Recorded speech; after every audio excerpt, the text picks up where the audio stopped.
Hi, legislature fans. This is Representative Mitzi Epstein, representing Ahwatukee, Chandler, and Tempe, and Mesa. So today, we did it.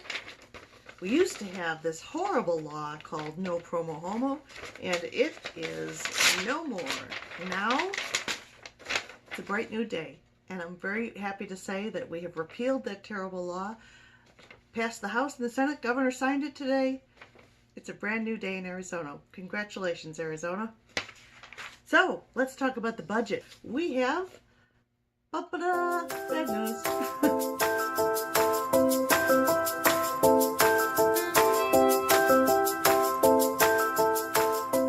Let's talk about that one-time budget money. First of all, well, we have $840 million we could potentially spend, and we have $930 million that we owe in rollovers to K-12. That's one accounting gimmick that we did years ago, and we've been keep on doing that accounting gimmick year after year, and it is $930 million. So we could use the one-time funding for part of that. We could use it for the rainy day fund. We want to put some money in there because we expect an economic downturn fairly soon. Not this year, maybe next year. We should plan. If we were having a good year and we have surplus, we should plan for when it's a bad year. So what else are we looking at? Maybe $25 million or so into school building renewal.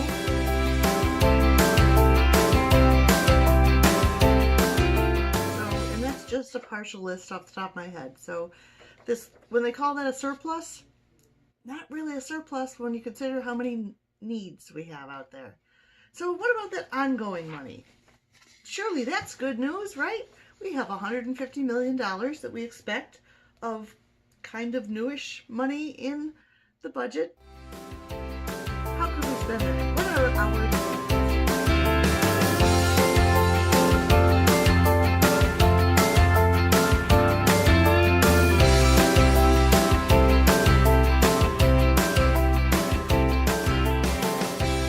This is not enough. That's not enough.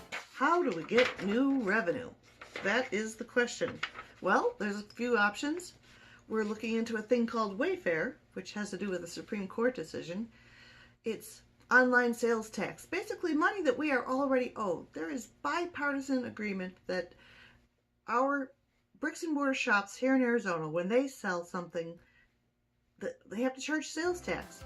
So likewise, when Arizonans buy things from out of state, they should have to pay sales tax as well, because that brings us to parity with our own local shops. Our own pop shops right here in Arizona deserve parity, and it would be a little bit of extra revenue for Arizona.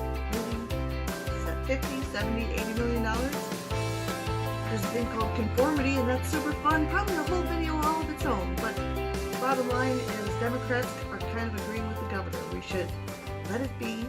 Let's conform and see how much money it is before, and let's not count our chickens before they're hatched. There's one more that I really want to share with you, an idea that came up in our Ways and Means Committee. Here's a great idea. When folks who live out of state have land here in Arizona and they sell it, they should pay capital gains tax to Arizona. It's Arizona land.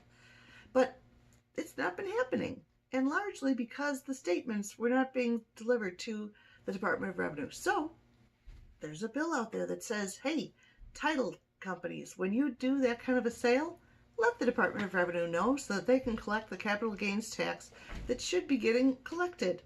And that bill would put that money directly towards those who need homes. It's an affordable housing bill.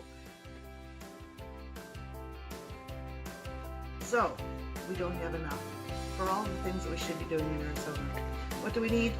We need a long-term plan. And especially for our schools, we need funding that is fair, adequate, sustainable, and transparent, and our schools need it fast. That is a job for the summer, for the interim, but for now, we're working on a budget that is as much as we can be for our schools, for our direct care providers, for health care, for all of the things that make Arizona wonderful. That's your budget update and your news from the state legislature tonight. I'm Mitzi Epstein. Thanks for listening.